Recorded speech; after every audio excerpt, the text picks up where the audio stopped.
करुणामयी माँ परम प्रभु श्री अरविंद महाप्रभु को पाद पद्मरे मोर कृतज्ञतार प्रणाम निवेदन करुछि। कार्यक्रम में उपस्थित समस्त भाई को विनम्र प्रणाम। धारावाहिक भाव माँ बहिर आलोचनार आज हूँ 17तम आलोचनार दिवस। आम पाखे आज उपस्थित अच्छा सुदूर अरहिल उषा नगरी आम समस्त सम्मानस्पद प्रिय रामनारायण भाई भाई को समस्त तरफ प्रणाम जनाऊँ। आज आलोचना षष्ठ अध्याय आरंभ होती। विषय वस्तुटी रही महायज्ञ से माँ आत्मबलि देवाक सम्मत होइछन्ति एवं अज्ञानर रूप और तत्व को मुखा सदृश परिधान करिछन्ति। ता छड़ा व्यक्तिगत सत्तार से करुणावश हो उतरी आछन्ति अज्ञान मध्य।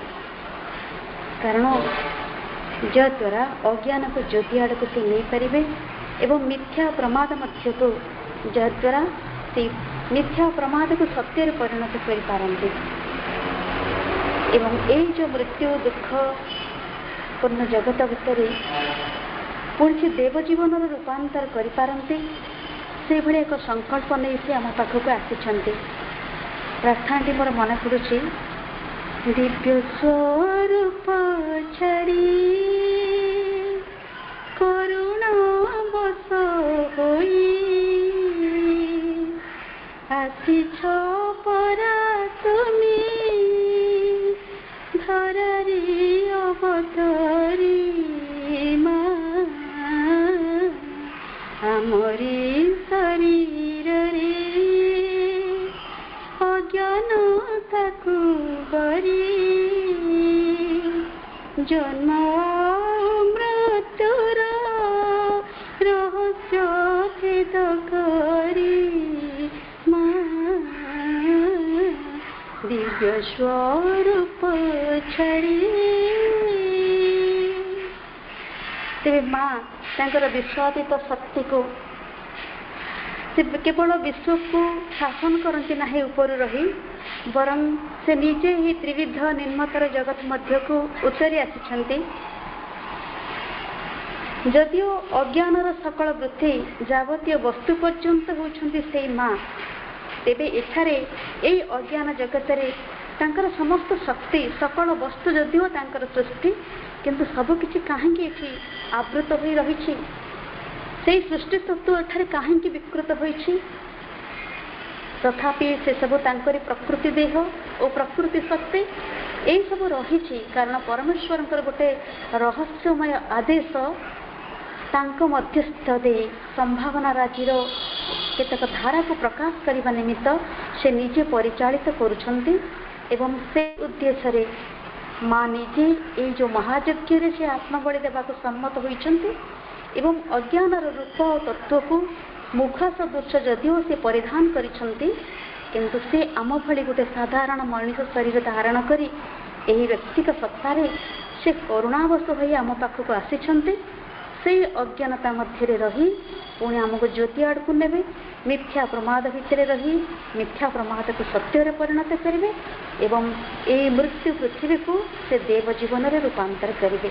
ये एक संकल्प को पूर्ण करने माँ अनवरत आम सहित रही ये अज्ञानता मध्य रही समस्त कष्ट को स्वीकार करी रूपांतर कार्य करने निजको आत्मबलि देइछन्ति। आज ये आलोचनार विषय महायज्ञ से माँ आत्मबलि देवाक सम्मत होइछन्ति। ए संपर्क में आलोचना करेंगे राम भाई। पुणी थे कार्यक्रम को स्वागत समस्त भाई को प्रणाम करुछि एवं भाई को अनुरोध करुछि आज आलोचना आरंभ करेंगे। भाई प्रणाम भाई।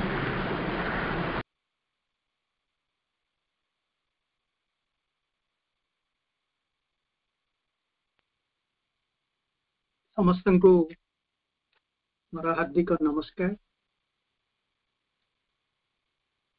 सनलाइट पाथ रे ये सब कार्यक्रम जहाँ होची भारी हृदय स्पर्श होची एटा आमे समस्ते ଜାଣୁ। এই ମାଧ୍ୟମରେ ଓଡ଼ିଶାର ଭୂଇଁ ଏତେ ସୁହାଶୀଳ ସାଧକ ସାଧିକାଙ୍କୁ ଜନ୍ମ ଦେଇଛି ଆଉ ତାର ଲାଳନ ପାଳନ କରୁଛି ଆଉ ଆଗେଇ ଯାଉଛନ୍ତି, ତାହା ଭାବିଲା ବେଳକୁ ଭାରି ବିସ୍ମୟ ଲାଗେ। এই ଉର୍ବର ରାଜ୍ୟ କଣ ନ କରୁଛି?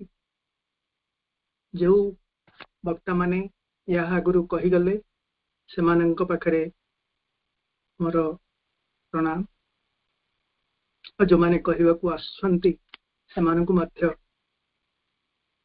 ଏଇ 30-31 ଜଣ ଯେ ପ୍ରକୃତରେ କେବଳ ଓଡ଼ିଶାରେ ଅଛନ୍ତି ତାହା ନୁହଁ, ଆହୁରି ଶହ ଶହ ଅଛନ୍ତି ଯେଉଁମାନଙ୍କୁ ଓଡ଼ିଶା ଭୂଇଁ ତିଆରି କରିଛି, ତିଆରି କରୁଛି, ଆଗେଇ ନେଉଛି। এই ସବୁ ଯାକର ଯିଏ ଧ୍ୟାନ କରୁଛନ୍ତି ତାଙ୍କୁ ମୋର କୃତଜ୍ଞତା। ପ୍ରଥମ ଦିନରେ ଆମର ରାଧାକାନ୍ତ ଭାଇ ବହୁ ସୁନ୍ଦର ଭାବେ ସମଗ୍ର ପୁସ୍ତକର ମହାପୁସ୍ତକର ସୂଚନା ଦେଇଥିଲେ।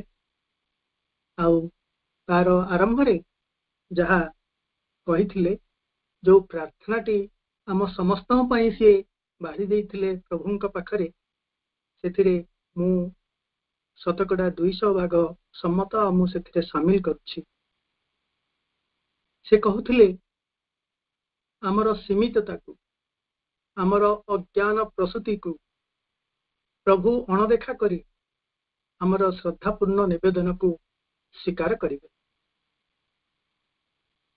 ମା ବହି ଯାହାକୁ এই ନୀଳ ଆକାଶ ତଳେ ଆଉ କାହାରିକୁ ବା ତୁଳନା କରାଯାଇପାରେ, ତାରି ଉପରେ ଯେଉଁଥିରେ କି ଶ୍ରୀ ଅରବିନ୍ଦ କେତେ କଥା ଖୁନ୍ଦି ଦେଇଛନ୍ତି ଏଡ଼ିକି ବହିଟିରେ, ତା ବିଷୟରେ କିଛି କହିବା ପ୍ରକୃତରେ ଧୃଷ୍ଟତା ମାତ୍ର। କିନ୍ତୁ ଆମକୁ ଏ ଗୋଟେ ସୁଯୋଗ ମିଳିଛି ତାକୁ କର୍ଷଣ କରିବା, ତା ଭିତରୁ ଅମୃତ ପାନ କରିବା। ମୋର ମନେ ପଡୁଛି ଥରେ ଛୋଟେ ନାରାୟଣ ଶର୍ମାଜୀ କହୁଥିଲେ, এই ଆଲୋଚନା ଗୁଡ଼ିକ ପ୍ରକୃତରେ ଅଜ୍ଞାନ ରୂପକ ଏକ ଗଣ୍ଡିକୁ ସତେ ଯେମିତି ଗୋଟିଏ କରତାରେ କାଟିଲା ଭଳି ଅଜ୍ଞାନ ସେଥିରେ ଦୂରୀଭୂତ ହୁଏ, କଟି କଟି ଯାଏ। ତେଣୁ ସେ ଦିଗରେ ଆମେ ଯେ ନିଶ୍ଚିତ ରୂପେ କିଛି ଅଗ୍ରଗତି କରୁଛୁ ଏଥିରେ କୌଣସି ସନ୍ଦେହ ନାହିଁ। ମା ବହିର ଏସବୁ ଆଲୋଚନା କରିବା ସମୟରେ ଏହାର ପୃଷ୍ଠଭୂମି ତିଆରି କରି ଆମର ରାଧାକାନ୍ତ ଭାଇ ତାର ପ୍ରଥମ ଅଧ୍ୟାୟ, ଦ୍ୱିତୀୟ ଅଧ୍ୟାୟ, ଦ୍ୱିତୀୟରୁ ପଞ୍ଚମ ଅଧ୍ୟାୟ ପର୍ଯ୍ୟନ୍ତ ସେଗୁଡ଼ିକର କିପରି ଭିଆଣ ହେଇଥିଲା, ଲେଖା ହେଇଥିଲା, ସେଗୁଡ଼ିକର ଦେଇଥିଲେ।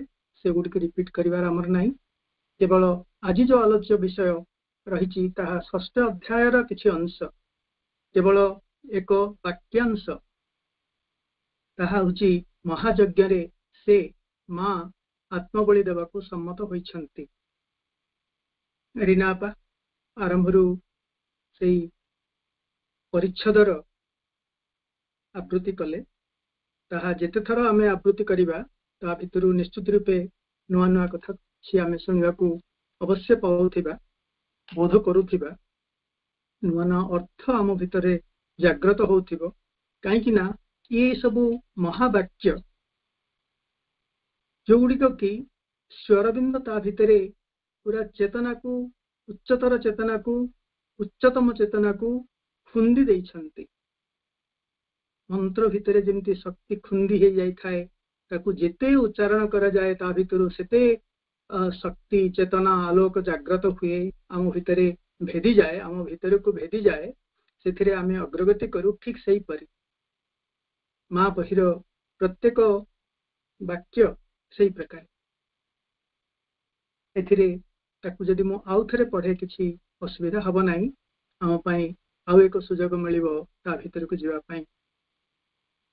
ଯେଉଁ ପାରାଗ୍ରାଫ ଏଇ ବାକ୍ୟାଂଶଟି ଉଦ୍ଧାର କରାଯାଇଛି ତାହା ହେଉଛି, ମା କେବଳ ଉପରୁ ବିଶ୍ୱକୁ ଶାସନ କରନ୍ତି ନାହିଁ, ବରଂ ସେ ଏଇ ତ୍ରିବିଧ ନିମ୍ନତର ଜଗତ ମଧ୍ୟରେ ଉତରି ଆସନ୍ତି।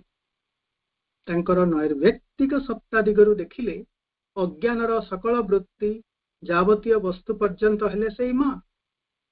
ତେବେ ଏଠାରେ ତାଙ୍କର ଶକ୍ତି ଆବୃତ, ସକଳ ହିଁ ତାଙ୍କର ସୃଷ୍ଟି, କିନ୍ତୁ ସେଇ ସୃଷ୍ଟି ତତ୍ତ୍ୱ ଏଠାରେ ବିକୃତ ହେଇଛି।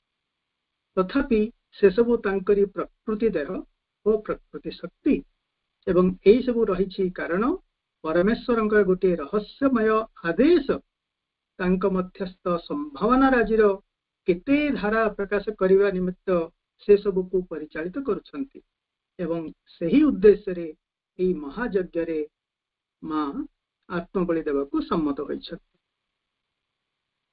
ଏବଂ ଅଜ୍ଞାନର ରୂପ ଓ ତତ୍ତ୍ୱକୁ ମୁଖା ସଦୃଶ୍ୟ ପରିଧାନ କରିଛନ୍ତି। ଆତ୍ମବଳି ବା ତାକୁ ଆତ୍ମୋତ୍ସର୍ଗ ଯାହା କହିବା, ସେ କାହିଁକି ଏ କଥାଟି କରୁଛନ୍ତି, ତାଙ୍କର ପ୍ରକୃତିର ଚରମ ଲକ୍ଷ୍ୟ କ'ଣ, ସେଇଟି ଆମେ ତା ପରବର୍ତ୍ତୀ ବାକ୍ୟରୁ ଆମେ ପାଇବା। ତାହା ଛଡ଼ା ବ୍ୟକ୍ତିର ସତ୍ତାରେ ସେ କରୁଣାବଶ ହୋଇ ଉତରି ଆସିଛନ୍ତି ଅଜ୍ଞାନ ମଧ୍ୟରେ। କ'ଣ ପାଇଁ? ଅଜ୍ଞାନକୁ ଜ୍ୟୋତି ଆଡ଼କୁ ନେଇ ଯାଇପାର। ସେ ଯୋଉ ପରମା ଶକ୍ତି, ସିଏ ତ ପୁରା ଆନନ୍ଦରେ ସେଇ ପାଖରେ ଥାନ୍ତେ, ଏ ଭିତରକୁ ଆସିଲେ କ'ଣ ପାଇଁ? ସେଇ ଆନନ୍ଦମୟ ଜଗତରୁ ଏ ତଳକୁ ଆସିଲେ କ'ଣ ପାଇଁ? ତାଙ୍କର ପ୍ରଧାନ ଉଦ୍ଦେଶ୍ୟ ହେଉଛି ଯେମିତି ଏଇ ଜଗତ ଅଜ୍ଞାନରେ ଅନ୍ଧକାରରେ ପଡ଼ିଛି, ତାକୁ ଅଜ୍ଞାନକୁ ଜ୍ୟୋତି ଆଡ଼କୁ ନେଇ ଯାଇପାରନ୍ତି ଏବଂ ଆସିଛନ୍ତି ଏଇ ମିଥ୍ୟା ଓ ପ୍ରମାଦ ମଧ୍ୟକୁ, ଯଦ୍ୱାରା ମିଥ୍ୟା ଓ ପ୍ରମାଦକୁ ପରିଣତ କରିପାରନ୍ତି, ସତ୍ୟରେ ପରିଣତ କରିପାରନ୍ତି। ଆସିଛନ୍ତି ଏଇ ମୃତ୍ୟୁ ମଧ୍ୟରେ, ଯଦ୍ୱାରା ମୃତ୍ୟୁକୁ ଦେବ ଜୀବନରେ ରୂପାନ୍ତରିତ କରିପାରନ୍ତି। ଆସିଛନ୍ତି ଏହି ବିଶ୍ୱ ବେଦନା ଓ ତାହାର ଦୁରୁପନୟ ଦୁଃଖ ଯନ୍ତ୍ରଣା ମଧ୍ୟରେ, ଯଦ୍ୱାରା ତାଙ୍କର ପରମ ଆନନ୍ଦର ରୂପାନ୍ତରକାରୀ ଆବେଗରେ ବେଦନା ଯନ୍ତ୍ରଣାର ଅବସାନ କରିପାରନ୍ତି। ଏଇ ପୃଥିବୀ ଯୋଉ ଅଜ୍ଞାନ, ମିଥ୍ୟା, ପ୍ରମାଦ, ମୃତ୍ୟୁ, ବେଦନା ଯନ୍ତ୍ରଣା ଏ ଭିତରେ ଜର୍ଜରିତ ହେଉଛି, ଏ ସବୁ ଯାକରୁ ଉଦ୍ଧାର କରିବା ପାଇଁ ତାଙ୍କୁ ଏ ଭିତରକୁ ଆସିବାକୁ ହେଇଛି।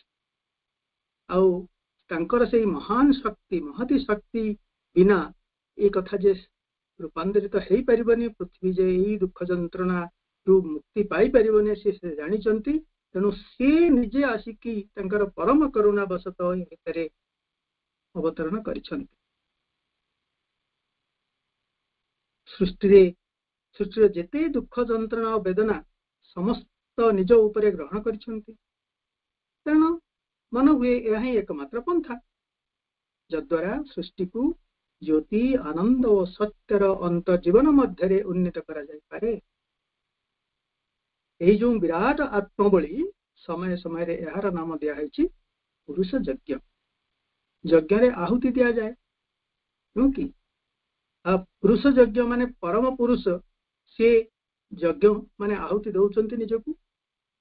ଆଉ ପ୍ରକୃତରେ ଯେହେତୁ ପରମ ପୁରୁଷ ତ ପରମ ପୁରୁଷ, ତାଙ୍କର କାର୍ଯ୍ୟକାରୀ ଶକ୍ତି ହଉଛନ୍ତି ପ୍ରକୃତି।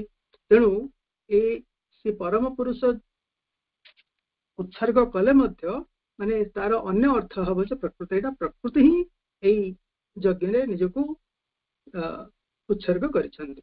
ତେଣୁ ଭାଗବତୀ ମାଙ୍କର ନିଃଶ୍ୱାସରେ ଆତ୍ମବଳି। ତ ଭାଗବତୀ ମା ପ୍ରକୃତିରେ ଏଇ ଯିଏକି ପ୍ରକୃତି ଶକ୍ତି, ସିଏ ଆତ୍ମବଳି ଦେଉଛନ୍ତି।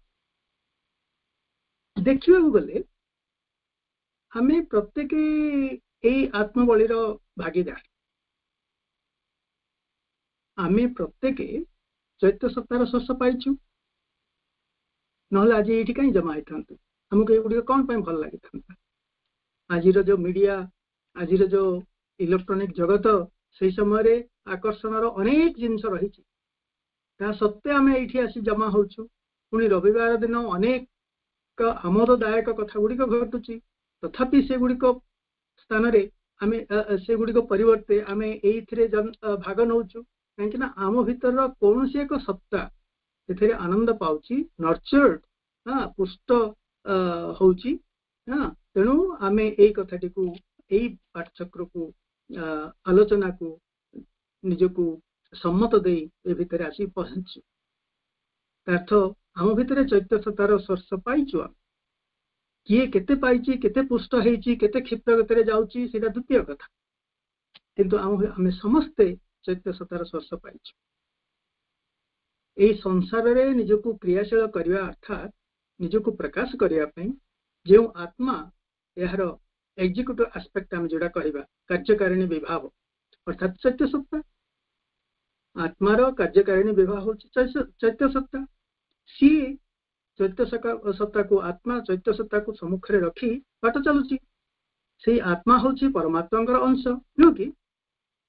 ମନ ପ୍ରାଣ ଶରୀରଧାରୀ ମନୁଷ୍ୟ ଜନ୍ମ ନେବା ମାତ୍ରେ ଆମେ ଏଇ ଆତ୍ମବଳୀକୁ ସ୍ୱୀକାର କରୁଛୁ। ମୁଁ ଆତ୍ମୋତ୍ସର୍ଗ ବା ଆତ୍ମବଳ କରୁଛି ବୋଲି କହି ଏଥିରୁ ନାଁ ନେବାର ପ୍ରଶ୍ନ ଉଠୁନାହିଁ ବା ଗର୍ବ କରିବାର କୌଣସି କାରଣ ନାହିଁ। କାରଣ ନାଁ ନେବା ଓ ଗର୍ବ କରିବା ଅର୍ଥ ଆମେ ଆତ୍ମିକ ଚେତନାରୁ ଖସି ଆସେ ବା ସେଇ ଚେତନାର ବାହାରକୁ ଚାଲେ, ଅର୍ଥାତ୍ ଆମର ଅସଲ ପରିଚୟ ଯୋଉ ଏକ ଆତ୍ମାକୁ ଅସ୍ୱୀକାର କରିବା, ଅସଲ ଉତ୍ସରୁ ବିଚ୍ଛିନ୍ନ ହୋଇଯିବା ଭାବ ପୋଷଣ କରିବା।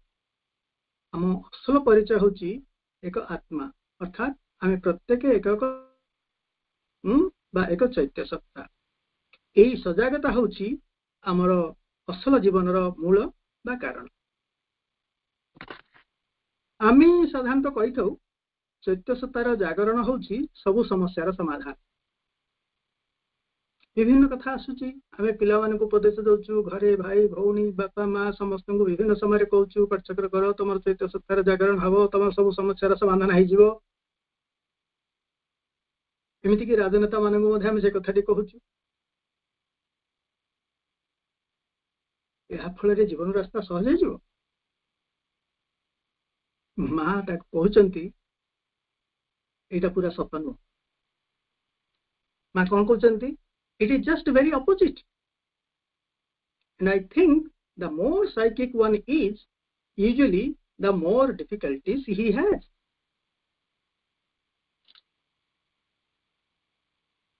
ମା ଆହୁରି କଣ କହୁଛନ୍ତି ତାକୁ ଟିକେ ଆମେ ଭଲକି ଶୁଣିବା। ଆମ ସମସ୍ତଙ୍କର ଇଏ ପାଥେୟ ପ୍ରକୃତରେ। ମୁଁ ଭାବୁଛି, ମା କହୁଛନ୍ତି, ମୁଁ ଭାବୁଛି ଜଣେ ବ୍ୟକ୍ତି ଚୈତ୍ୟର ବିକାଶ ଭୂମିରେ ଯେତିକି ଆଗକୁ ଯାଇଥିବ ତାହାକୁ ସେତେ ବେଶୀ ଅସୁବିଧାର ସମ୍ମୁଖୀନ ହେବାକୁ ପଡେ। କେବଳ ଏତିକି କଥା ଅବଶ୍ୟ ସତ୍ୟ ଯେ ଅସୁବିଧା ଗୁଡ଼ିକର ସମ୍ମୁଖୀନ ହେବା ଲାଗି ତା ପାଖରେ ଆବଶ୍ୟକ ସମ୍ବଳ ରହିଥିବ। ଆମେ ଯୋଉ ସାଧାରଣତଃ ଅସୁବିଧା ଆସିଲେ ଭାଙ୍ଗି ପଡୁ, ନିରାଶ ହେଇଯାଉ, ସେଗୁଡ଼ିକ ସେ ହବନି, କିନ୍ତୁ ସେ ଅସୁବିଧା ଗୁଡ଼ିକ ଆସିବ, ତାର ସେଗୁଡ଼ିକ ସମ୍ମୁଖୀନ ହେବା ପାଇଁ ତା ପାଖରେ ବଳ ଓ ସାମର୍ଥ୍ୟ ବି ଥିବ। ଅସୁବିଧା ଗୁଡ଼ିକ ଆସିବ କଣ ପାଇଁ ଆକୁ ଟିକେ ବୁଝିବା। କାହିଁକି ନା ଚୈତ୍ୟ ସତ୍ତା ବା ଆତ୍ମା ସେ ସତ୍ୟକୁ ପ୍ରତିନିଧିତ୍ୱ କରେ, ସତ୍ୟର ଅଂଶ, ସେ ସତ୍ୟ। କିନ୍ତୁ ବର୍ତ୍ତମାନ ଆମ ସଂସାର ମିଥ୍ୟା କପଟତା ଦ୍ୱାରା ପରିଚାଳିତ। ସାଧାରଣ ଜୀବନ ସେଇ ମିଥ୍ୟା ଅଜ୍ଞାନତା କପଟତା ଭିତରେ ଅଛି।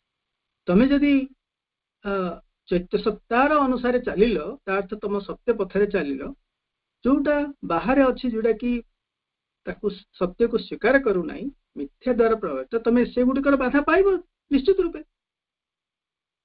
ମୁଁ ଏଇ ପ୍ରକାର ବୁଝୁଛି। କେବଳ ଏତିକି କଥା ଅବଶ୍ୟ ସତ ଯେ ଅସୁବିଧା ଗୁଡ଼ିକର ସମ୍ମୁଖୀନ ହେବା ଲାଗି ତା ପାଖରେ ଆବଶ୍ୟକ ସମ୍ବଳ ରହିଥିବ। ମାତ୍ର ସେହି ବ୍ୟକ୍ତି ଯେତିକି ଅଧିକ ପରିମାଣରେ ଚୈତ୍ୟ ମଧ୍ୟରେ ପ୍ରବେଶ କରିପାରିଥିବ, ତାକୁ ଉପସ୍ଥିତ ପୃଥିବୀର ସ୍ଥିତିଟି ଆଗରେ ସେତିକି ଅଧିକ ବିରୋଧୀ ହୋଇ ରହିବାକୁ ପଡିବ। ଆମମାନଙ୍କ ଭିତରୁ ଯେଉଁମାନେ ନିଜର ଅନ୍ତର ପ୍ରେରଣା ନେଇ ସାହସର ସହିତ କୌଣସି ଜିନିଷର ସମ୍ମୁଖୀନ ହେଇଛୁ, ଆମକୁ ବିରୋଧ ଆସିଛି। ଏମିତିକି କେତେ ଜଣକୁ ଘରୁ ବାହାର କରିଦିଆଯାଇଥାଇପାରେ, ଚାକିରିରୁ ବି ବାହାର କରିଦିଆଯାଇଥାଇପାରେ, କି କଣ ବି କ୍ଷତି ହେଇଯାଇଥାଇପାରେ, କିନ୍ତୁ ସେ ସବୁ ପରିସ୍ଥିତିକୁ ସମ୍ମୁଖୀନ ହେବା ପାଇଁ ତା ଭିତରେ ଦମ୍ଭ, ଶକ୍ତି, ପ୍ରେରଣା, ଜ୍ଞାନ ତା ଭିତରେ ଜାଗ୍ରତ ହେଇଛି, ତାକୁ ସମ୍ବଳ ଦେଇଛି।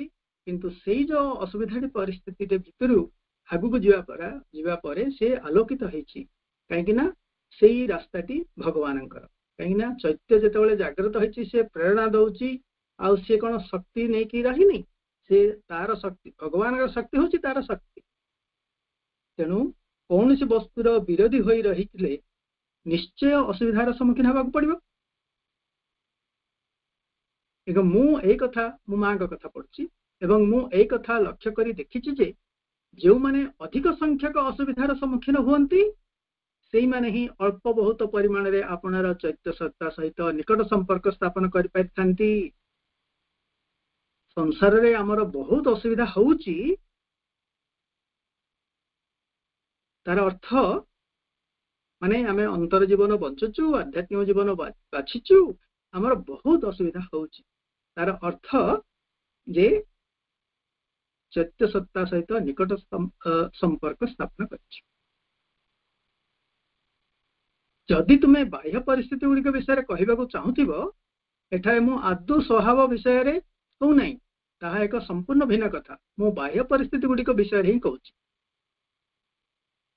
जो व्यक्ति माननकु सबुठारु अधिक संग्राम करबाकू पड़िथाए और दुख भोग करबा लगी जो मानकर सबुठारु अधिक कारण थाए सेई मानकर ही अत्यंत परिमाण रे विकसित एक चैत्य सत्ता रही थाए मौथरे पड़ुछि जो व्यक्ति माननकु सबुठारु अधिक संग्राम करबाकू पड़िथाए और दुख भोग करबाकू जो मानकर सबुठारु अधिक कारण थाए सेई मानकर ही अत्यंत परिमाण रे विकसित एक चैत्य सत्ता रही थाए जिते अधिक विकसित चैत्य सत्ता सेते तार संग्राम सेते कष्ट कष्ट भोगिया गण आम चैत्य सत्तार अनुसरण करुचु नाई किंतु यार प्रकृति दीटा लाभ अच्छी आम प्राणिक चेतना द्वारा मानसिक चेतना द्वारा परिचालित होकर आम जो दुख कष्ट भोगबू तार परिणामटी से अंधकार दुख जंत्रणा पूर्ण किंतु चैत्य सत्ता द्वारा कले दीटा लाभ हुए कौन चैत्य सत्तार विकास द्वारा दुईटी परिणाम संगठित होता है ये दुईटी जाक परिणाम परस्पर सहवर्ती हो रही था गोटे हूँ चैत्य सत्तार विकास संगे संगे सत्तार ग्रहणशीलता वृद्धि प्राप्त होता है सेंसिटिविटी जोटा आम कहूँ आम टे अधिक सेंसिटिविटी आम भीतर जागृत हुए आम बोध करूँ आ ग्रहणशीलतार वृद्धि घटवा सहित दुख भोग कर सामर्थ्य वृद्धि लाभ करए दुख आसब किंतु ताकू बोध करने भोग करने आम पाखे सामर्थ्य आसी सामर्थ्य बढ़ी बढ़ी चली चैत्य सत्ता सहित जड़े व्यक्तिर जेतिकी अधिक परिमाण रे संपर्क स्थापित हुए सी संपूर्ण अन्य प्रकार ही जीवन परिस्थिति गुड़िकर सम्मुखीन होगा आरंभ करे मुझे सब जाक पढ़ुची कौन पाई कि चैत्य सत्तार जीवन से मातृशक्ति जी आत्मबली देइछंती जे होचंती से परमंकर शक्ति सी आत्मबली देइछंती अर्थात सी आमठू ऊपर आ कोठे एकिरी एई परिवर्तन आणु नहांती आम भितरे चैत्य सत्ता है हां ए गतकाली बोधे से अपा जनक कहउथिले प्रेम हां ना आगुरी जने अपा कहिथिले प्रेम हिसाब रे से आम भितर प्रकाशित होचन से संपूर्ण अन्य प्रकार ही जीवन परिस्थिति गुड़िक सम्मुखीन होगा आरंभ करे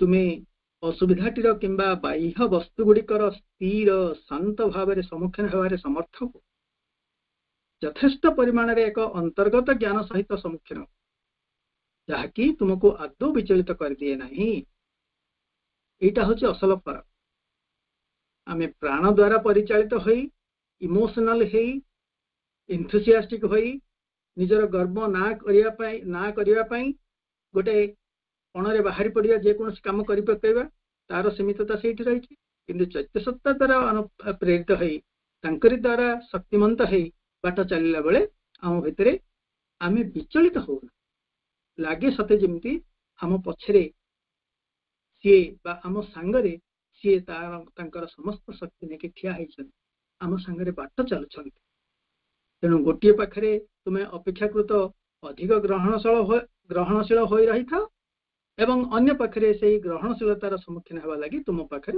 अपेक्षाकृत अधिक बल रही था। तो आम भितर जो शांति स्थिरता ये सब जाक जागृत हुए जो गुड़िक दिव्य गुण से गुड़िक केवल यही प्रकार प्रक्रिया रे जागृत हुए। आम ये जो विश्व प्रकृति जो आत्मबली यथार्थ लक्ष्य रही उद्देश्य रही से आम सक्रिय अंशग्रहण कर अंशग्रहण जो करुचु तार परिणाम कौन परिणाम हूँ जोटा कि से पैराग्राफ आम आगु पढ़ी जे अज्ञान को ज्योति आड़ को नहीं जावा मिथ्या और प्रमाद को सत्य पथर परिणत करवा सत्यर परिणत करवा मृत्यु को देवजीवन रूपांतरित करवा और वेदना जंत्रणार अवसान करवा चैत्य सत्ता द्वारा परिचालित हई अर्थात तांकरी आत्मबली रे निजको सामिल करी यदि आम बाट चालू तेबे ये सब जाक जो लक्ष्य रही से गुड़िक आस्ते आस्ते साधित हुए आ समग्र पृथ्वी रे यदि दिव्य जीवन स्थापन हम तापाई असल रास्ता हूँ जे आम यही आत्मबली रे सचेतन भाव अंशग्रहण करिबा।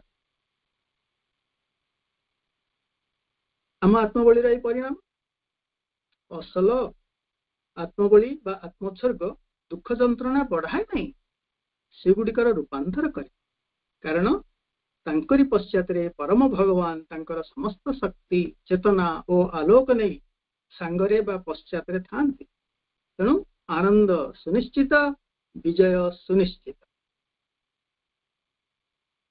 सावित्री रे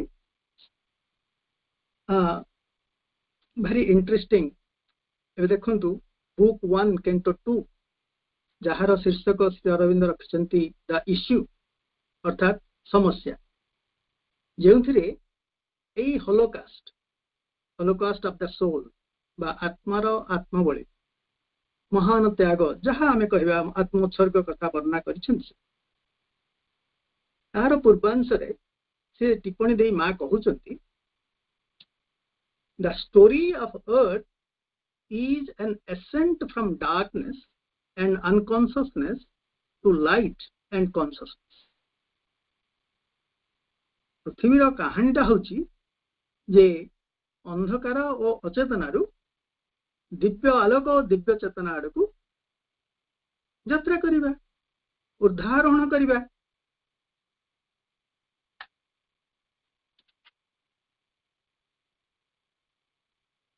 इतने दीर्घ समय यात्रा पर भी यह तथापि अर्थात पृथ्वीर इतने दीर्घ समय यात्रा पर भी यह तथापि यार आरंभ पर्यायर ही अच्छी केते बाट चलले शह शह हजार हजार वर्ष खाली हजार हजार वर्ष नु मिलियंस ऑफ इयर्स एवं जो आलोक आसीबो ताहार केवल एक प्रतिश्रुति ही आम आगे अच्छी इतने बाट गला पर तथापि आम पाखे केवल से जो दिव्य आलोक आसो से केवल आम पाखे प्रतिश्रुति ही होकर अच्छी कहीं बर्तमान पृथ्वी रे तथापि अंधकार अज्ञान दुख जंत्रणा रही पछकु चाहिए आम एते अंधकार दुख जंत्रणा दुर्गति विपत्ति ये सब आदि मध्य दे गति करिथिबा देखा जाउची जे हमर अंतर्चेतना एवं एहार भविष्यत विजयर प्रतिश्रुति जदि न था अतीतरे जेपरी बहुल भाव कहुई माने आमे देखुचु जो माने ये संसार को छाड़ी दे चलिया पण करछन सीटा से होची जे से माने केवल ये दुख जंत्रणा दुर्गति विपत्ति ही केवल देखिचंती तेणु ये संसारटा को छाड़ी दे चली गले से दुर्गति मुक्त मिलियो बोली से माने भाबुचंती किंतु आम आगरे ये जो अंतर्चेतना और यार भविष्यत विजयर प्रतिश्रुति जो थिबारु आमे अतीत रे जेपरी बहुल भाव कहुई से जीवन को आमे चाहूना आम पाखे कौन अच्छी भविष्यतर विजयर प्रतिष्ठा अतः यही अंतर्चेतनार जागृति अंतर्चेतनार यात्रा संभव हो पाए। तापर माँ कौन कहते आश्वासन दौरान केवल प्रकृति आश्वासन नुह आम भितर आशा और विश्वास भरी दौरान से कहते सावित्री वर्तमान प्रतिश्रुति और निश्चितता आनी जे जावतीय दुख जंत्रणा और अंधकार को दिव्य आलोक पराजित करिवो एवं समस्त दुर्गति और विपत्तिर अवसान घटे। तेणु यही प्रतिश्रुति उपरे आमे मध्य आमर निश्चितता को आधार करिबा एवं एक उज्जवल भविष्य आड़ को आगे जावा।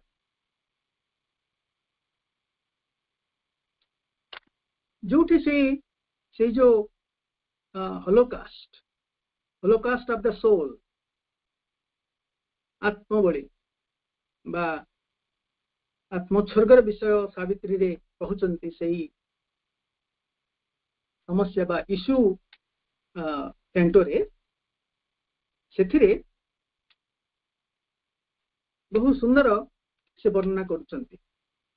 कौन कहउचंती एठी से जो देवता जी आंकु सावित्री को एक कथाटी कहउचन से देवतांकर ना नहीं एथिरे देई ना से देवता जे भावग्राही महात्मा मानकर साक्षात लाभ करती से आसी सावित्री सम्मुखें ठिया हेले। से होचंती कठोर अग्नि परीक्षा और सत्य पंथार निर्देशकारी तथा आत्मार यही यज्ञाहुति रे अंतश्चेतनार पथ प्रदर्शनकारी अंकुशाघात सदृश्य यज्ञाहुति रे अंतश्चेतनार पथ प्रदर्शनकारी अंकुशघात सदृश्य मृत्यु पतन और वेदना बाछि देई थान एवं सही अस्पष्ट संदिग्ध देवता दुखर मशाल जली एही असमाप्त जगतर गुहावंतर आलोकित करी सावित्री को तांको विशाल चेतनार सहायता रे सही शून्य गहर बा रसातल पूर्ण करने लगी आह्वान कर। सावित्री सी आउरी समस्या टाकू बेसी कर देइचंती कहीं से देखुचंती आंको भितर अनेक सामर्थ्य अच्छी आ अनेक बड़ कथाटी करने सही महाप्रतापी निष्करुण प्रशांत दृष्टिधारी देवता शाश्वत भयावह रणनीति को अतिकाय करी शक्ति अनुपात रे बाधा विघ्नर परिमाप करी समस्त को सही गौहर पार हेबो ताहाकू आहुरी अधिकतर गौहर करदेले। समस्ते जो गौहर देकी जाई थांते जेते गभीर थांता बा अछि प्रत्येकंकर प्रकृति रे भगवान काहाकू तांकर सामर्थ्य टू अधिक कष्ट दियंते। आमे जेतिकी गौहर डेई परिबा हमको आमर गहरटी सेतिकी लंबा बा सेतिकी गभीर ही हेतिबो एटा आमर पूरा विश्वास अछि। किंतु सावित्री पाखरे जो एते सामर्थ्य रहिछि से अनुसारे तांक गहर को से आहुरी अधिकतर गहर करदेले। से देवता सावित्री दिव्य अंगबली उपरे आघात करी से सावित्री हृदय को प्रयासी मानव हृदय सहित समगोत्र कले माने सावित्री को मनीष सहित एक कर दे माने मनीष समाज मनीष समूह मनीष जाति सहित एक कर दे एवं तांका सामर्थ्य को पूर्व निर्दिष्ट पथरे गति करने लगी चालित कर माने सी दिव्य इंगित नहीं की दिव्य प्रेरणा नहीं की दिव्य कर्मर निर्देश पाई की सावित्री जो आसीछंती तांकू एई देवता सेई रास्ता रे स्वस्थ भावे सते जेंती चालन करुछन। एथिलागि ही से मर्त्य जीवन ग्रहण करिछंती। सावित्री आसीछंती एई छाया रूपी मृत्यु संगे मल्ल युद्ध करने लगी। मृत्यु एक छाया रूपी ता सहित मल्ल युद्ध करिवे एवं तांकू मनुष्य जन्मर प्रहलिकार सम्मुखीन हेबाकू हेबो एवं मूक जड़र रात्रि गर्भरे जीवनर स्वल्पायु संघर्षर सम्मुखीन हेबाकू हेबो तांकू संभवतः अज्ञान और मृत्यु स्वीकार करबाकू हेबो नचेत अमरत्वर पथ निर्माण करबाकू हेबो। ए दुईटा भितर तांकू बाछिबाकू पड़िबो। এইটা କରିବେ କି ସେଇଟା କରିବେ, ଏଇଟା ଯଦି ନ କରିବେ ସେଇଟା କରିବେ। ଅର୍ଥାତ୍ ଅଜ୍ଞାନ ଓ ମୃତ୍ୟୁକୁ ସ୍ୱୀକାର କରିବାକୁ ପଡ଼ିବ, ନଚେତ୍ ଅମରତ୍ୱର ପଥ ନିର୍ମାଣ କରିବାକୁ ପଡ଼ିବ। ଅମରତ୍ୱର ପଥ ନିର୍ମାଣ ହେଇନାହିଁ ଏ ପର୍ଯ୍ୟନ୍ତ। ସେମିତି ଏକ ମିଶନ ନେଇକି ସେ ଆସିଛନ୍ତି ମନୁଷ୍ୟ ସକାଶେ। ଏହି ଯେ ଦେବୋପମ ଲୀଳାରେ ବିଜୟ ଲାଭ କରିବାକୁ ହେବ କିମ୍ବା ପରାଜିତ ହେବାକୁ ହେବ, ଏହା ହେଲା ନିୟତିର ପାଲିରେ ପଡ଼ିଥିବା ପଶାକାଠି ରୂପୀ ତାଙ୍କ ଅନ୍ତରାତ୍ମାଙ୍କ ସମସ୍ୟା। ଅସଲ ସମସ୍ୟାଟା ହଉଛି ସେଇ। କିନ୍ତୁ ସେ ହାରିଯିବା ପାଇଁ ଆସିଛନ୍ତି, ପରାଜିତ ହେବା ପାଇଁ ଆସିଛନ୍ତି ନୋ। କିନ୍ତୁ ମୁଣ୍ଡ ନୁଆଇବା ଓ ଯନ୍ତ୍ରଣା ଭୋଗ କରିବା ସକାଶେ ଜନ୍ମ ନେଇନାହାନ୍ତି। ନେତୃତ୍ୱ ଦେବା ଏବଂ ବନ୍ଧନରୁ ମୁକ୍ତି ଦେବା ହେଉଛି ତାଙ୍କର ଗୌରବମୟ କାର୍ଯ୍ୟ। ସେଇଥିପାଇଁ ସେ ଆତ୍ମବଳି ଦେଇଛନ୍ତି। ସେଇ ଆତ୍ମବଳିର ଉଦ୍ଦେଶ୍ୟ ହଉଛି ଯେ ଏଥିରେ ବିଜୟ। ଏଇଟା ହିଁ ମା କହୁଛନ୍ତି, ସେ ଏଇ ଏସୁରାନ୍ସ ନେଇକି ଆସିଛନ୍ତି। ଏଠାରେ ସମ୍ପୂର୍ଣ୍ଣ ସ୍ପଷ୍ଟତାର ସହିତ ଯଥାର୍ଥ ଭାବେ ଶ୍ରୀ ଅରବିନ୍ଦ ଉପସ୍ଥାପନ କରିଛନ୍ତି, ସତେ ଯେପରି କୌଣସି ଏକ ସମସ୍ୟାର ସମାଧାନ କରିବାର ଅଛି ଏବଂ ସେଥିପାଇଁ ତାଙ୍କ ଅର୍ଥାତ୍ ସାବିତ୍ରୀଙ୍କ ସେହି ସଂକଳ୍ପ ଶକ୍ତି ୱିଲ୍ with capital W ଅଛି ଓ ଯଥାର୍ଥ ସାମର୍ଥ୍ୟ ବି ଅଛି। ସେ ଅର୍ଥାତ୍ ସାବିତ୍ରୀ ନିଜେ କିଏ, ସେ ଆସିଛନ୍ତି କଣ ପାଇଁ ତାହା ସେ ଜାଣିଥିଲେ ଏବଂ ତାକୁ ସ୍ମରଣ କରି ସମସ୍ତ ବାଧାବିଘ୍ନର ସମ୍ମୁଖୀନ ହୋଇଥିଲେ। ଏହି ଦୁର୍ଗତି ଓ ବିପତ୍ତିର ଜଗତ ଯେଉଁଠିକି ମୃତ୍ୟୁ ଓ ଦୁଃଖ ଯନ୍ତ୍ରଣା ଭରି ରହିଛି, ତାହା ନିଶ୍ଚିତ ଭାବେ ଉଜ୍ଜଳ ଦିବ୍ୟ ଆଲୋକ ଓ ଦିବ୍ୟ ଚେତନାର ଜଗତରେ ପରିଣତ ହେବ। ଯେତେ ଯନ୍ତ୍ରଣା, ଯେତେ ବାଧାବିଘ୍ନ, ଯେତେ ଦୀର୍ଘ ସଂଘର୍ଷ ଓ ଅସୁବିଧା ଥିଲେ ବି ସେ ଯେ ସେ ସବୁ ଉପରେ ଜୟ ଲାଭ କରିବେ, ସେଥିପାଇଁ ସେ ବିଜୟ ପତାକା ବହନ କରି ଆସିଛନ୍ତି। ତେଣୁ ଏହି ଆତ୍ମବଳି ବା ଯଜ୍ଞ ମାଧ୍ୟମରେ ସେ ଯେଉଁ ଲକ୍ଷ୍ୟ ରଖିଛନ୍ତି, ଯାହା ଏଠାରେ ପୁନରାବୃତ୍ତି କଲେ ଅତ୍ୟୁକ୍ତି ହେବ ନାହିଁ, ସେଟା ହଉଛି ସୃଷ୍ଟିର ଯେତେ ଦୁଃଖ ଯନ୍ତ୍ରଣା ଆମେ ବହିରୁ ପୁଣି ପଢିପାରିବା,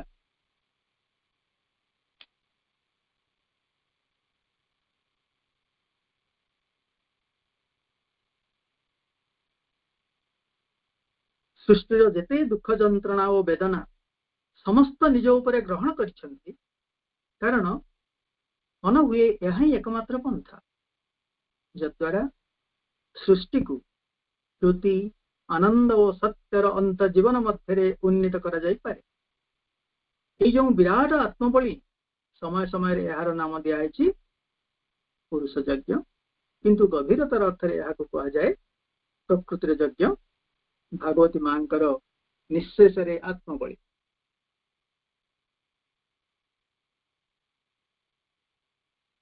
ସବୁ ତ ସେ କରୁଛନ୍ତି, ଆମେ ଏଠାରେ କଣ କରିବା? ପ୍ରକୃତିରେ ସେ ସବୁ କରୁଛନ୍ତି ନା ସେ ଆମ ଦେଇ ବା ଆମ ଭିତରେ ନେଇ କାମ କରୁଛନ୍ତି, ନା ଆମ ଦେଇ କାମ କରେଇ ନେଉଛନ୍ତି? ସେ ଅବଶ୍ୟ ଆମ ଅହଙ୍କାର ମଧ୍ୟ ଦେଇ କାମ କରେଇ ନେଉଛନ୍ତି। ତାଙ୍କର ବିଶ୍ୱାତୀତ, ବିଶ୍ୱଗତ ଓ ବ୍ୟଷ୍ଟିଗତ ବିଭାବ ଏବଂ ଏମାନଙ୍କ ବିଧି ଆମ ଚେତନାର ପହୁଞ୍ଚ ଭିତରେ ଧାରଣା କରିବା ସହଜ ହୁଏନି। ଆମ ଚେତନା ଯେତେ ଯେତେ ଗଭୀର ଓ ବ୍ୟାପ୍ତ ହୋଇ ଚାଲିଥିବ, ଆମେ ସେତେ ସେତେ ଏଇ ବିଭାବ ଗୁଡ଼ିକୁ ଆମ ବୋଧର ପରିସର ନିକଟବର୍ତ୍ତୀ ହେଲା ଭଳି ଲାଗୁଥିବ। ତଥାପି ସିଏ ଆମ ପରିସର ବାହାରେ ହେଇକି ରହିଥିବେ, ଯିଏକି ବିଶ୍ୱାତୀତ, କିନ୍ତୁ ଆମେ ପାଖକୁ ପାଖକୁ ଗଲା ଭଳି ଲାଗୁଥିବ। ଚେତନାର ବ୍ୟାପ୍ତି ବା ଗଭୀରତା ପାଇଁ ଆମର ଆକୁଳତା ରହିବା ସତ୍ତ୍ୱ ତାଙ୍କର କରୁଣାରେ ଚେତନାର ବ୍ୟାପ୍ତି ବା ଗଭୀରତା ପାଇଁ ଆମର ଆକୁଳତା ରହିବ ସତ୍ତ୍ୱ ତାଙ୍କର କରୁଣାରେ ହିଁ ଏହା ସମ୍ଭବ ହେବ। ତେଣୁ ତାଙ୍କରି ଚେତନା ଓ ଆଲୋକ ପ୍ରତି ଆମେ ନିଷ୍ଠା ଓ ଶ୍ରଦ୍ଧାର ସହିତ ସମର୍ପିତ ହୋଇ ରହିଲେ କେଉଁ ମୁହୂର୍ତ୍ତରେ ଯେ ଆମେ ଆଉ ଏକ ଉପର ପାହାଚ ଚଢି ଯାଉଥିବା, ସେ କଥା ଆଗରୁ କହିହେବ ନାହିଁ। एक आम मान मध्य अनेक अनुभव कर नुह कि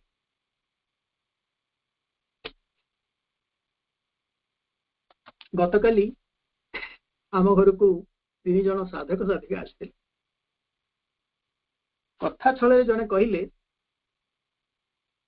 आम शत्रु भितर भी भगवान अच्छा एवं से कार्य करमती कि मु कहली जो पर्यंत मु शत्रु भितर भगवान को न देखी कार्य को बोध न करी से पर्यंत एक कथा कहवा मोर अधिकार ना हेले आमे जो प्रकृत में आत्मबली रे भाग नौचु ठीक से परी परम जननी जे मो भितरे आत्मबली करुछंती से विषय किसी कहवा मोर बाकी अधिकार अछि किंतु आमे विभिन्न उदाहरण देकी आमे कथाटी बुझीचु विभिन्न उदाहरण माने साधक साधिकांकर उदाहरण नेकरी आमे कथाटी बुझीचु सेटा आदौ अस्वस्थ नुह किंतु आमे जेतेबेले निजर यात्रा को ता सहित जोड़ी दो से आउरी अधिक प्रभावशाली हो जाए गतकाली अपा आमर जो संयुक्ता अपा कहूले जहांकर उपस्थापन रे केते जन साधकंकर कहानी वर्णित होता माँ सहित से अनुभूति गुड़िक भारी जीवंत आहरी शुणा इच्छा होता चारुचंद दत्त हाँ आमती कि से दिलीप कुमार राय कथा भी कहते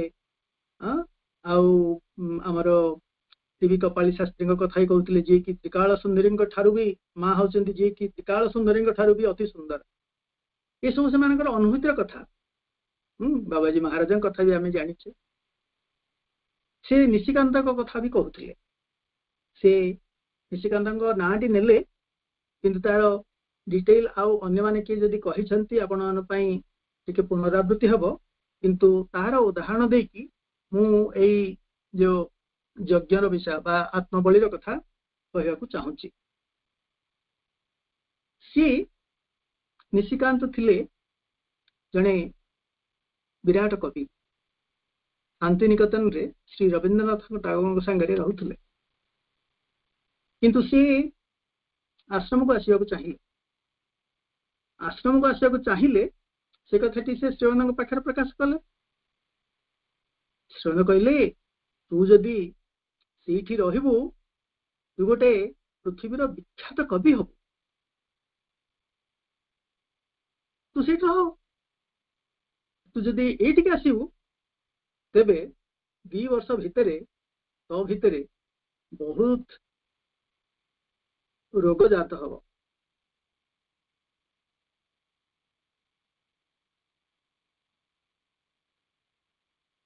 तार कारण कौन से जो जगत रे से रहुथिले से अज्ञातर जगत आउ साधारण जीवन रो जगत से जो अन्य शक्ति माने हस्तक्षेप करिया किसी उद्देश्य न था किंतु जो माने आध्यात्म पथ अनुसरण करती से आक्रमण करती आंकरी कौन थिला असुविधा जहाँ भीतर देकी विरोधी शक्ति माने काम करते जो कथा टी श्रीवंद देखी पारुथिले तांकर खाद्य प्रति लालसा थिला बेसी शरीरटा भी सेते टाण नथिला किंतु सी श्रीवंद कौन जवाब दौरान हाँ हाँ मु तो आश्रम रहिले स्वयं दिव्य जननी सांगे रही मु कौन ए सब कथा को भय करिया उचित कि श्रीवंद कौन कही था से स्वस्थ ही जाइछन्ति जो आध्यात्मिक रास्ता को अनुसरण कले ये भी कथा गुड़िक आसे जोटा कि आम चैत्य सप्ताह यात्रा विषय पढ़ुले ये गोटे आत्मबली नुह कि सी देहरे एते प्रकार रोग थिला आगे जदि किए कहूला जे देख मोर मुंड बथा होची मत ज्वर होची एमती कौन होची कहि से कहते I am a laboratory of diseases आ तुम एत छोटिया कथार कहीं कंप्लेन कर मो भीतर एते रोग रही अर्थ सी जानी सी कौन पाई आसचंती कार रास्ता नहीं कि आसचंती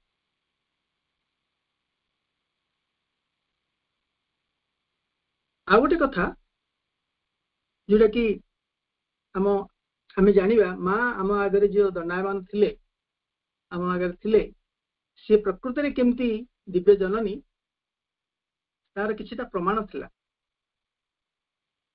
तांकर गुरु जे तांत्रिक गुरु तेह से थिले जने मृत्यु देवतार विभूति जने जमती भगवान को विभूति समस्ते आसचंती विभिन्न काम करि जाइचंती सी मृत्यु देवतांकर विभूति थिले दिने माँ आउ से मिसी अल्जेरिया रो गोटे जंगल भितर को जाउतिले कौन से एक काम रे सेठी आउ कहीं नथिले केवल ए दुई जन थिले हठात तेओ कहिले तांकू तुम्हें समग्र रूपे एका तुम्हें कौन मत भय करूना अर्थात मृत्यु रो विभूति जानिची ये दिव्य जननी तथापि से कहूँ मु मृत्यु मो शक्तिशाली तू मत डरुनु असल परिचय सूक्ष्म जगत रे एमाने सब परस्पर को जानिचंती किए कोठर उच्च तांकर उच्च कोठ माँ कौन कहले he is in me he माने divine the divine presence is in me why should I be afraid मु कौन पर भय करिवे किंतु तांको स्त्री तेयंको स्त्री मैडम तेय सी जानिथिले से भी जानिथिले जे माँ प्रकृति रे किए तेणु तांकर व्यवहार गोटे अलग प्रकार थिला माँ जो तांकर मुकुट रे 12टा मोतीर तांको मुकुट रे जो 12टा मोती थिला सेथिरु से जानुथिले जे ये होचंती सही दिव्य जननी एई 12टा मोती होचंती 12टी शक्तिर प्रतीक तेणु जो माँ अर्थात यही दिव्य जननी आत्मबली देउछंती से जे केते महान केते उच्चरू केते पण करी एक कथाटी करूछंती सेटा को हमें एथि अनुमान करि पारबा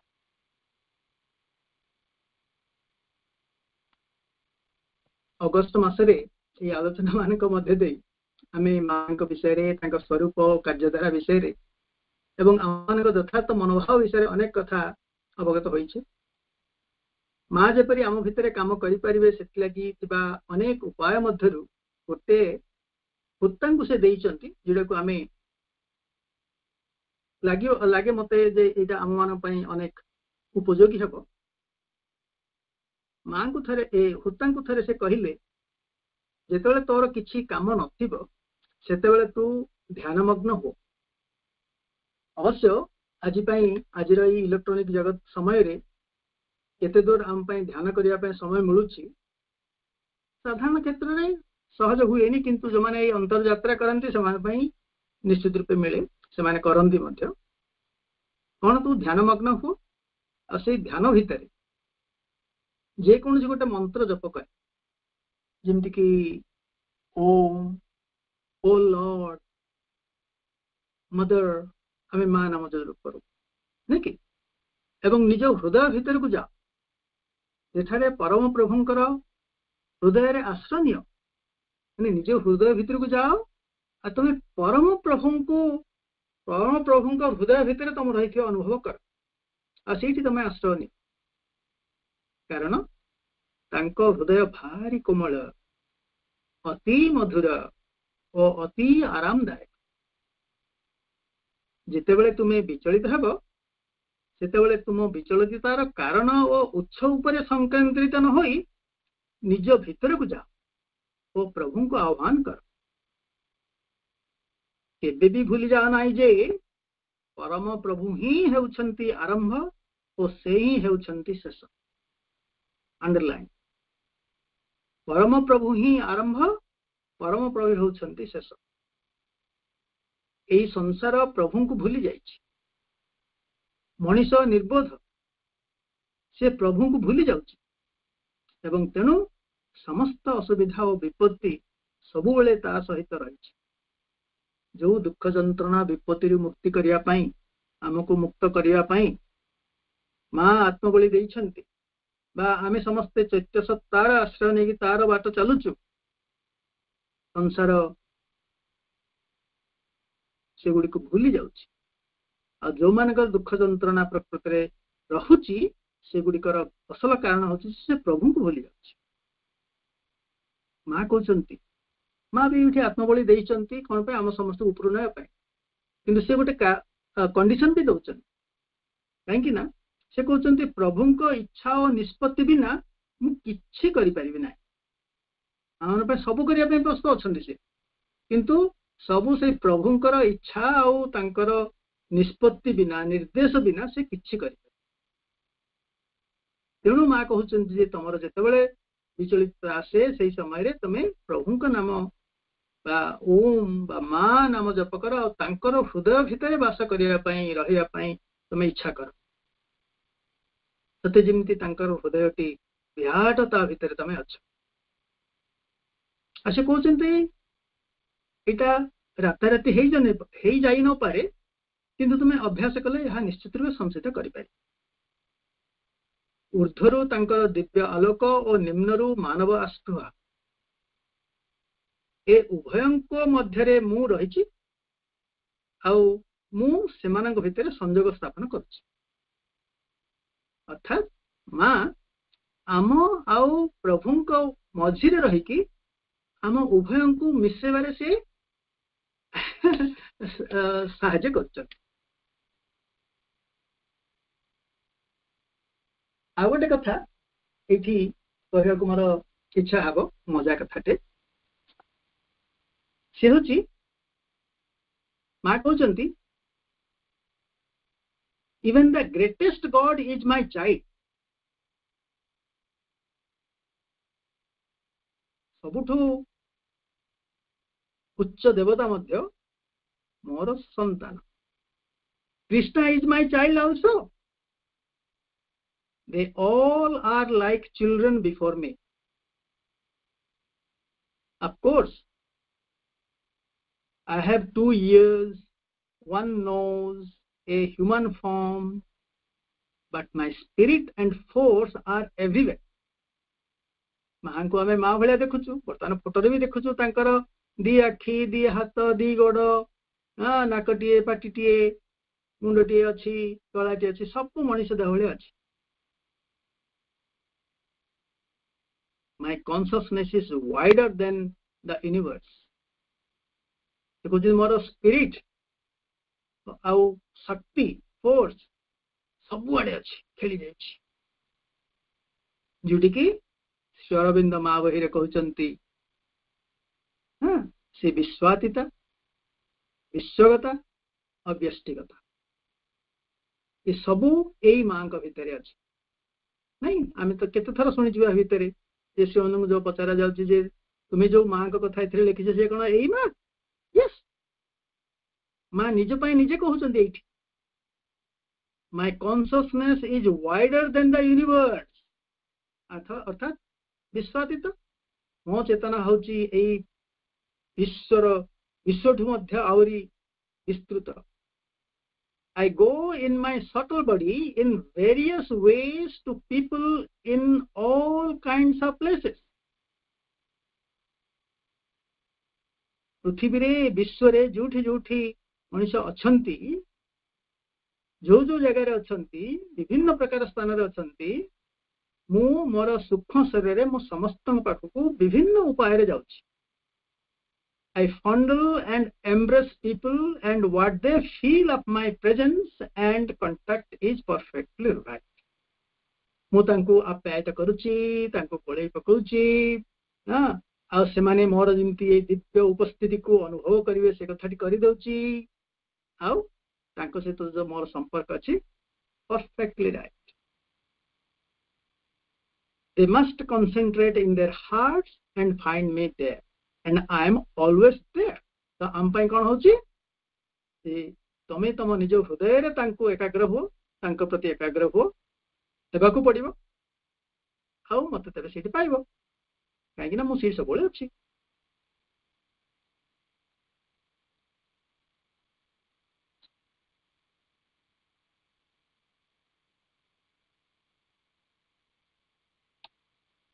ତ ଆମେ ଏଇ ଆତ୍ମବଳୀରେ ଭାଗ ନଉଛେ, ଆଉ ସେଇଥିପାଇଁ ଆମର ଇଏ କରଣୀୟ, ଆମେ ସବୁବେଳେ ତାଙ୍କୁ ଆମ ହୃଦୟରେ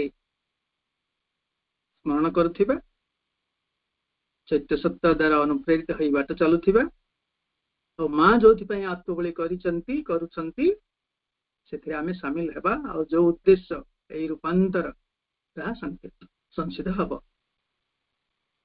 ଏଇ ଯୋଉ ରୂପାନ୍ତର ଅତିମାନସ ଚେତନା ଏଇଠି ପ୍ରକାଶିତ ହେଇଛି ଆଉ କାମ କରୁଛି, କିନ୍ତୁ ଆମେ ମାନସିକ ଚେତନାରେ ଆଗକୁ ଯାଉଛେ, କିନ୍ତୁ ମାନସିକ ଚେତନା ଅର୍ଥାତ୍ ଅଧିମାନସ ଜଗତ ପର୍ଯ୍ୟନ୍ତ ମାନସିକ ଚେତନା, ମନ ଚେତନା, ତା ଊର୍ଦ୍ଧ୍ୱରେ ଅତିମାନସ, ଏ ଅଧିମାନସ ଚେତନାରେ ପର୍ଯ୍ୟନ୍ତ ଆମେ ଆଗକୁ ଯିବାକୁ ହବ। ସେଇ ଅଧିମାନସ ଚେତନାଟି ଅତିମାନସ ଚେତନା ଆଡକୁ ଧୀରେ ଧୀରେ ଫେଡ୍ ହେଇଯାଇଛି, ଆଉ ଅତିମାନସ ଚେତନା ମଧ୍ୟ ଅଧିମାନସ ଚେତନା ଦେଇକି ତଳ ଆଡକୁ ଫେଡ୍ ହେଇ ଆସୁଛି। କୋଉଠୁ ରେଖା ପଡିଯାଇନି ଯେ ଏଇଠି ସରିଲା ସେଇଠି ଆରମ୍ଭ ହେଲା, କିନ୍ତୁ ସେଇ ଅତିମାନସ ଚେତନାର ପ୍ରଭାବରେ ଆମର ମନ ପ୍ରାଣ ଶରୀର ଚେତନା ପର୍ଯ୍ୟନ୍ତ ସେଗୁଡିକ ଭେଦିବାରେ ଲାଗିଛି। 1956 ମସିହାରେ ଅବତରଣ କରିବା ପରେ ଆଜି ପର୍ଯ୍ୟନ୍ତ କେତେ କ୍ଷିପ୍ର ଗତିରେ କେତେ ଗଣନା ହଉଛି, କିନ୍ତୁ ଆମର କାମ କ'ଣ? ପ୍ରତି ମୁହୂର୍ତ୍ତରେ ଆମ ଚେତନାକୁ ବିସ୍ତୃତ, ବ୍ୟାପ୍ତ, ଗଭୀର କରିବା। ଆମେ ଯେତେବେଳେ ମାନସ ଚେତନାକୁ ଏଇ ମନ ଚେତନାର ଊର୍ଦ୍ଧ୍ୱକୁ ଯାଇକିରି ଆମର ଯେତେବେଳେ ଆଲୋକମୟ ଚେତନା, ଉଚ୍ଚତର ମନ, ଅଧିମାନ କ'ଣ ବୋଧି ମନ ଏ ସ୍ତରରେ ଯାଇ ପହଞ୍ଚିବା, ଆମେ କ'ଣ ଠିକ ବର୍ତ୍ତମାନ ଯେମିତି ରେସ୍ପଣ୍ଡ କରୁଛୁ ସେଇଟା କରିବା? ଆମ ଦେହରେ କୋଉଠି କ'ଣ ଟିକେ ଲାଗିଲେ ଆମର ସ୍ନାୟୁ ଗୁଡିକ ଦେଇକି ଆମର ଦେହର କୋଷ ପର୍ଯ୍ୟନ୍ତ ଖବର ପହଞ୍ଚେ, ଆଉ କୋଷ ମଧ୍ୟ ସେମିତି ସେଇ ସ୍ନାୟୁ ଗୁଡିକ ଦେଇକି ମନ ମଧ୍ୟ ସ୍ନାୟୁ ଶରୀର ବିଭିନ୍ନ ଅବୟବକୁ ନିର୍ଦ୍ଦେଶ ଦିଅନ୍ତି। ଇଏ ଯୋଉ ସ୍ନାୟୁ ସିଏ କ'ଣ ଠିକ ସେଇ ପ୍ରକାର ହିଁ କାମ କରିବ ଯେତେବେଳେ ଆମେ ବୋଧି ଚେତନାରେ ବାସ କରିବା? କାହିଁକି ନା ବର୍ତ୍ତମାନ ଯୋଉ ସଂସାରରେ ଶାସନ ଚାଲିଛି ସେଇଟା ମନର ଶାସନ, କିନ୍ତୁ ଭବିଷ୍ୟତରେ ଯୋଉ ଶାସନ ହବ ସିଏ ହଉଛି ବୋଧି ମାନସରେ, ସଂଗଠନ ଗୁଡିକ ସେଇ ପ୍ରକାର ହବ। କିନ୍ତୁ ସେତେବେଳକୁ ଆମେ ବର୍ତ୍ତମାନ ଯାହା କରୁଛୁ, ଯୋଉ ପ୍ରକାର କ୍ରିୟା ପ୍ରତିକ୍ରିୟା କରୁଛୁ ସେ ପ୍ରକାର କରିବ ନାହିଁ। ଏଇ ଅତିମାନସ ଚେତନାର ପ୍ରଭାବରେ ଆମର ସେଇ ଯୋଉ ସମ୍ବାଦ ଆଦାନ ପ୍ରଦାନ କରିବା ଆମ ଭିତରେ ଯୋଉ ଚାଲିଛି ତାର ମଧ୍ୟ ଧାରା ବଦଳି ଯାଉଛି, ଯୋଉଟା କି ସେମାନେ କହୁଛନ୍ତି, ମା ବି କହୁଛନ୍ତି ଯେ ସୁପ୍ରମେଣ୍ଟାଲ ସବଷ୍ଟାନ୍ସ, ଯୋଉ ସୁପ୍ରମେଣ୍ଟାଲ ସବଷ୍ଟାନ୍ସ ଉପାଦାନ, ଅତିମାନସ ଉପାଦାନ, ସେ ଅନୁସାରେ ଆମର ଶରୀରର ବା ଆମର ସମଗ୍ର ସତ୍ତାର ବିଭିନ୍ନ ଜିନିଷ ଅଲଗା ଅଲଗା ହେଇ ଯାଉଥିବ। ତ ସେଇଥିପାଇଁ ଆମକୁ ପ୍ରତି ମୁହୂର୍ତ୍ତରେ ଯୋଉ ଅତିମାନସ ଚେତନା ବର୍ତ୍ତମାନ ସଂସାରରେ କାମ କରୁଛି ଅହରହ, ତା ପ୍ରତି ସର୍ବଦା ଉନ୍ମୁକ୍ତ ରହିବାକୁ ହବ। ମାଙ୍କ ଶକ୍ତି ପ୍ରତି ଉନ୍ମୁକ୍ତ ରହି ଆମର ଆତ୍ମବଳୀରେ ଭାଗ ନଉଥିବା, ତାଙ୍କରି ଆତ୍ମବଳୀରେ ଭାଗ ନଉଥିବା, ତା ସହିତ ଆମେ ଉନ୍ମୁକ୍ତ ରଖିଥିବା ଏ ଅତିମାନସ ଚେତନା ଆଡକୁ, ଯିଏକି ଆମ ଭିତରେ ଅହରହ କାମ କରିବା ପାଇଁ ଇଚ୍ଛା କରୁଛି। ସେଇଥିପାଇଁ ଆମେ ଦେଖୁଛୁ, ମା ବି କହିଛନ୍ତି ଆଶ୍ରମରେ ସେଇ ଶକ୍ତି କାମ କରୁଛି, ଅରଗୁଲରେ ତାର ଆହୁରି ଅଧିକ କାମ କରୁଛି, ଓଡ଼ିଶାର ମଧ୍ୟ ଏଇ ଉର୍ବର କ୍ଷେତ୍ରରେ ଆହୁରି ଶକ୍ତିଶାଳୀ ଭାବେ କାମ କରୁଛି। ତେଣୁ ଆମେ କେତେବେଳେ ଧରି ନେବାନି ଯେ ଆଶ୍ରମରେ ହିଁ ସବୁ କଥା ହଉଛି ବା ଅରବିଲରେ ସେ କଥାଟି ହଉଛି, ଇଏ ସାରା ଜଗତରେ ହଉଛି। କୋଉ ଜାଗାରେ କହୁଛନ୍ତି ମା ଯେ ଆଶ୍ରମ ଡଜଣ୍ଟ ହ୍ୟାଭ ଏନି ମୋନୋପୋଲି ଅଫ ରିସେପ୍ଟିଭିଟି। ଏଇ ଅତିମାନସ ଚେତନାକୁ ଗ୍ରହଣ କରିବା ପାଇଁ ଆଶ୍ରମର କେବଳ ଏକଚାଟିଆ ଭାବ ନାହିଁ, ଏଇ ଚେତନା ସାରା ପୃଥିବୀରେ କାମ କରୁଛି। ଅର୍ଥାତ୍ ଓଡ଼ିଶାରେ ଆପଣମାନେ ଯୋଉ କାମ କରୁଛନ୍ତି यही सब जाक कम करके जो निजक संयोजित करुचंती उन्नीत होचंती आनंद अनुभव करुचंती समग्र विश्व प्रकृतिर क्रिया रे विश्व चेतनार क्रिया रे जो भाग नउचंती से गुडिक तांकरी करुणा आपण माने सम्मति देइचंती तेणु एई क्रियाटी सारा पृथ्वी रे चलीची आमे सब ग्रहणशील अच्छे आ बोधे समय अधिक हो सारानी मु बोधे एतिकी रखा उचित यही सब करने आपण मैंने सुजोग देले से मु रीनापा को आ समस्त को मोर अंतर कृतज्ञता जन एतिक रखुची।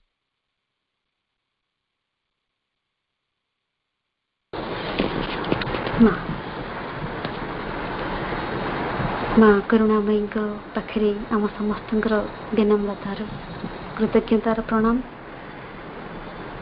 से निजको अभिव्यक्त करने निजको प्रकाश करने निजे आम पाखक ओह्लाई आसी आम भली एक शरीर धारण करिसें से निजे निजको अभिव्यक्त करिबारे लागिछंती। वर्तमान एक समय आसी से निजको प्रकाश करने से समय हुए तो आज एभली एक आलोचना पाई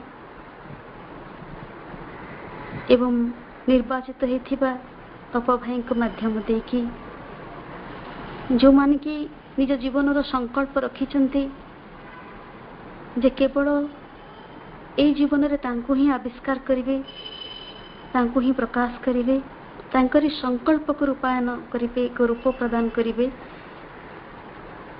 एभली एक अंतर्जीवन बंचुथिबा एवं माँ जहाँ चाहिए जो रूपांतरित पृथ्वी से संकल्प रे निजको सामिल करी माँ स्वप्न को साकार करने अनवरत प्रयास रे थिबा भाई कर सुंदर आलोचना में मैंने शुणुथिले। एई पृथ्वी रे एई जगत रे माँ से विश्वातीत विश्वगत शक्ति सहित माँ निजे केमिति आम भितर को यही अज्ञान जगत भितर को ओह्लाई आसी आम भली मनुष्यटे हुई आ वर्तमान जहाँ सब चली केवल तांकर संकल्प ही कर्म करुच्ची। सी महाशक्ति भी रही सी अपेक्षा करके रही तांकरी कार्य भितर से निजको प्रकाश करेंगे। ये जो नूतन रूपायन आविष्कार करने को हेबो जो नूतन प्रकाश को संभव करी से कथा भगवान ही करेंगे एवं सी आम भितर एक अभिप्सा रूप से अच्छा एक रूप नहीं कि अच्छा चैत्य सत्ता रूप से केवल सी ही आम भितर दे आमर समग्र सत्ता भितर दे चेष्टा करुछंती आमर से चैत्य सत्ता माध्यम अहिंसा करुछंती जार प्रतिदान रे से निजे ही पुणी ज्योति ज्ञान और शक्ति हुई यही जगतर समस्त अज्ञानता अंधकार एवं अंधकार को दूर करुछंती। तेणु निश्चय परम प्रभुंकर यही जन्म मासरे पवित्र जन्म मासरे तांको विजयर आविर्भावर जो उल्लसित गान आम शुणी पारुथिबा आलोचना भितर भाईंर अति चमत्कार कथा गुड़िक रही विश्वास आसुला जे निश्चय रूपांतर कार्यटी आरंभ होइछे कारण एथर अविश्वास करिवार किछि नाही। से निजे अज्ञानता जगत भितर को आसिछंती आम भितर से रहिछंती एवं पथरे चलिबार समस्त निर्देश तो सी ही देउछंती एवं शेष पर्यंत जे से आम सहित रहिबे एवं से रूपांतर पृथ्वी को आमे देखि परिबा आमे सेठी बंची परिबा आमे भी से संकल्प नहीं कि माँ का कार्य निजको सामिल करिवार भितर गोटे प्रतिज्ञाबद्ध होइछे। तेणु आमे समस्ते मिसी माँकर से सकल प्रेमर सकल आलोकर समस्त स्वरूप को जे प्रकाश करिबा आ ए जगत रे जहाँ अज्ञानता अच्छी जहाँ अंधकार अच्छी तांकर विजय हासिल पाई एक परिपूर्णता को प्रकाश करिबा पाई जो दिन पर्यंत ए जगत प्रस्तुत है नहीं से आम भितर रही थे आमको भितर साहाय्य करुथिबे एवं से निजे जीवंत रूपे आम भितर स्पंदित हेउथिबे एवं आमर समग्र सत्ता भितर एक अखंड वस्तु होइकि रहिथिबे। सी जे अनंत रूपी, सी जे आम भितर पूर्ण संहत, से ही अद्वितीय अप्रतिहित स्पंदन रे अनुप्राणित करुछंती आमको एवं तांकर स्वप्न, तांकर संकल्प, तांकर प्रतिज्ञा निश्चय हब। जो दिन परम प्रभु श्री अरविंद पृथ्वी को आसिले, एठी पाद स्थापन कले, माँ तांकु देखिला परे प्रथम दर्शन रे कहउचंती जे एई जगत रे जो अज्ञानता थिला, जो अंधकार थिला, ताहा जे दूर होई जिबा सुनिश्चित। कारण तांकर उपस्थिति ही प्रमाण करुछि एई जगत रे एक पृथ्वी स्वर्ग राज्य प्रतिष्ठा करिबो एवं समस्त अज्ञानता दूर हबो। कारण परम प्रभु एठी सच्चिदानंद निजे एठी उपस्थित अछंती, तांकरी कार्य निश्चय संपन्न हेबो। एभली एक विश्वास सहित आसंतु आमे समस्ते अत्यंत परिपूर्ण प्रेम नहीं परस्पर भितर से माँ उपस्थिति को अनुभव करी हाथ धरा धरी हुई माँ संकल्प को कार्य को आम पूर्ण रूप देवा। माँ भाई को समस्त तरफ अशेष अशेष धन्यवाद। माँ को पाखे प्रभु पाखे कृतज्ञता जनाऊे आम भितर रही ये कार्य को परिपूर्ण करिबारे आमे आमर समग्र सत्तारे तांको सहयोग करिबा।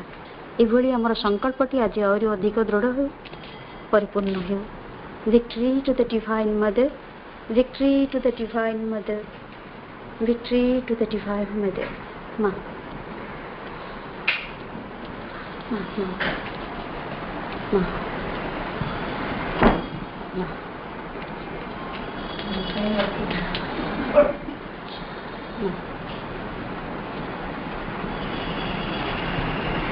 आसंता काली 18-19 दिन राजराजेश्वरी महेश्वरी रूपरे माँ और तांकर कार्य ए विषय को आलोचना करेंगे। आम समस्त सम्मानिया पूज्य श्रीमती सरोजबाला महांती अपा आसंता काली आम अपेक्षा करवा। कालीर परिचालनार दायित्व रही श्रीमती कांचन गुरु अपा। माँ का म्यूजिक सहित 2 मिनट निरव ध्यान पर कार्यक्रम समर्पित होगा।